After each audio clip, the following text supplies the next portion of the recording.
किया था election commission को घेरने का या उन्हें रिप्रेजेंटेशन देने का, वहां तक डेलीगेशन ले जाने का, और भिन्न भिन्न प्रदेशों में, सभी प्रदेशों में जो इलेक्शन ऑफिसर्स हैं उनका वो 30 तारीख किसी कारण से हम चेंज कर उसे 29 जनवरी हम लोग कर रहे हैं, तो 30 की बजाय 29 जनवरी को होगा।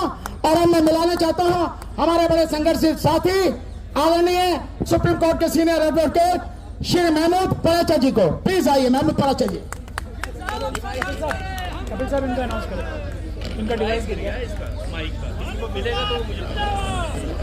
साथियों, हमारे एक साथी हैं एआर न्यूज वाले, इनका डिवाइस कहीं गिर गया है, इनका डिवाइस गिर गया है। अगर किसी साथी को मिल जाए तो प्लीज हमारे साथी हमें दीजिए।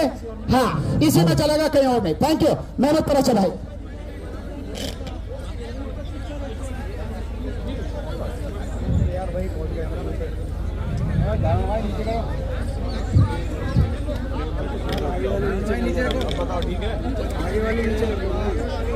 आगे वाले डाउन कर लो ना इन्हें।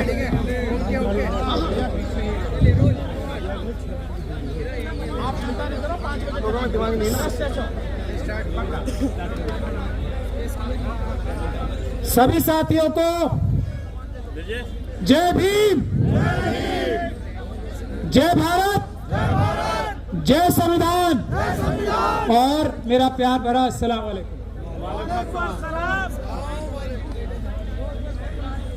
आप लोग अभी ये सोच रहे होंगे कि अभी तो भानु जी ने और हम सब ने ये अनाउंस किया था कि ईवीएम द्वारा इलेक्शन नहीं होगा, पेपर बैलेट द्वारा होगा, तो फिर हम ये काला शीशा सफेद शीशा आपको क्यों दिखा रहे हैं? ये तो हमारे साथ बड़ा फ्रॉड हो सकता है। इलेक्शन कमीशन या प्रधानमंत्री नरेंद्र मोदी जी ये बोल सकते हैं कि चलिए हम काला शीशा लगा के हटा देते हैं, सफेद शीशा लगा देते हैं।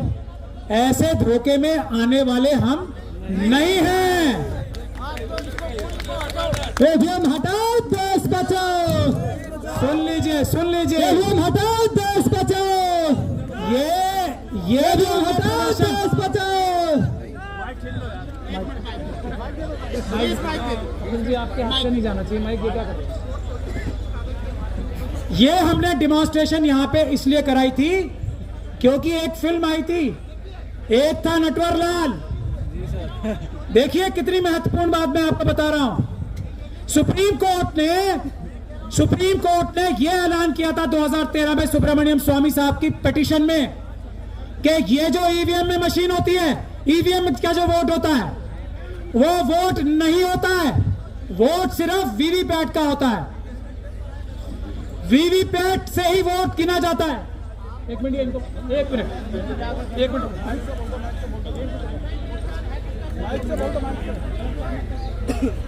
प्लीज।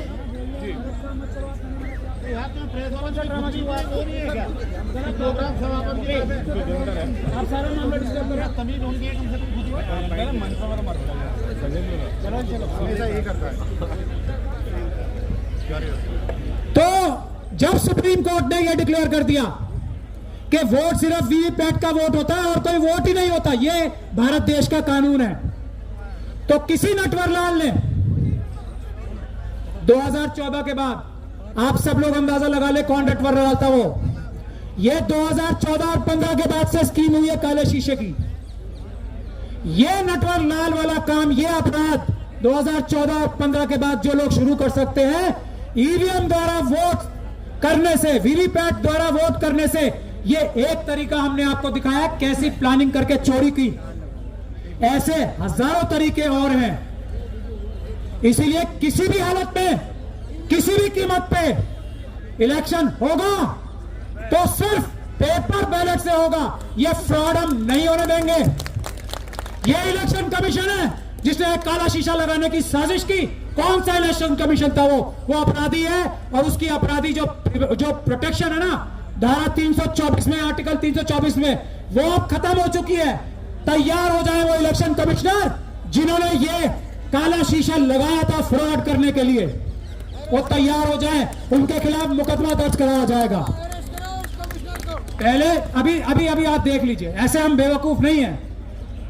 एक हम बचपन से नारा लगाते आए हर इलेक्शन में मोहर लगेगी किसी भी जगह, वो नाम नहीं लेना है।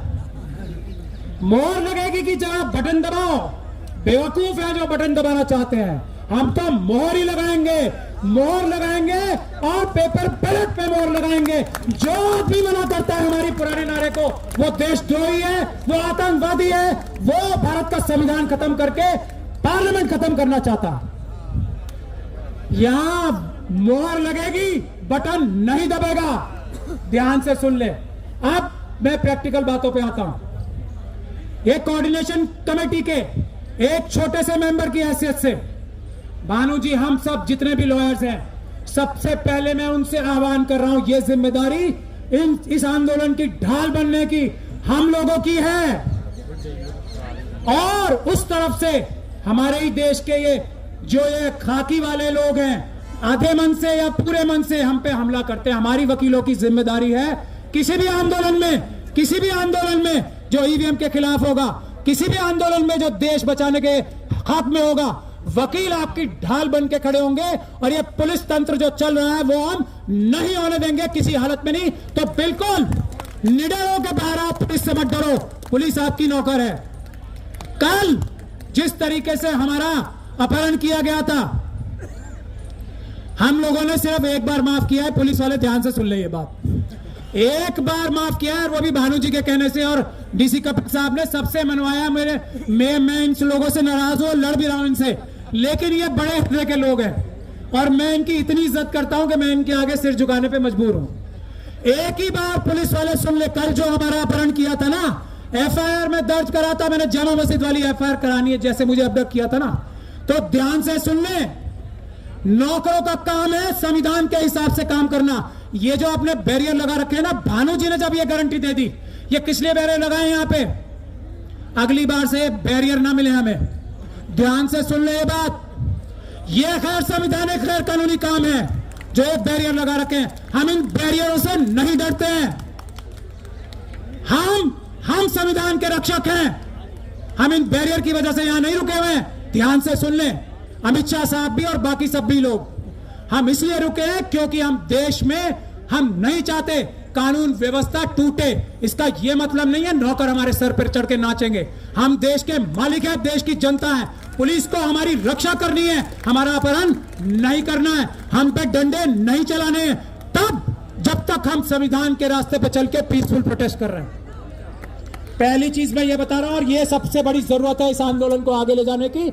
हम वकील लोग जिम्मेदारी लेते हैं कि पुलिस आपको तंग नहीं करेगी। पूरे देश में आंदोलन करने के लिए हम जिम्मेदारी लेते हैं। दूसरी बात, जो भी आंदोलन हो रहे हैं, ट्रांसपोर्टर्स का आंदोलन, और डीसी कपिल साहब ने अभी 8 मिनट बाकी है। आज के लिए ये कानूनी व्यवस्था गलत है, सिर्फ आज के लिए, वरना हम आपसे बैठ के डिबेट कर सकते हैं। डीसीपी साहब आप हमें कानून में व्यवस्था नहीं दिखा सकते 5 बजे खत्म करने की, लेकिन हम इज्जत करते हैं भानु जी की, हम इज्जत करते हैं देश के संविधान की। आज हमने अपना जबान दे रखा, मैं 1 मिनट में अपनी बात खत्म करूंगा। यह आंदोलन चलेगा, पेपर बैलेट के लिए चलेगा। दूसरी बात, एक 22 जनवरी की बात मैं कह के अपनी बात खत्म कर रहा हूं आधे मिनट में।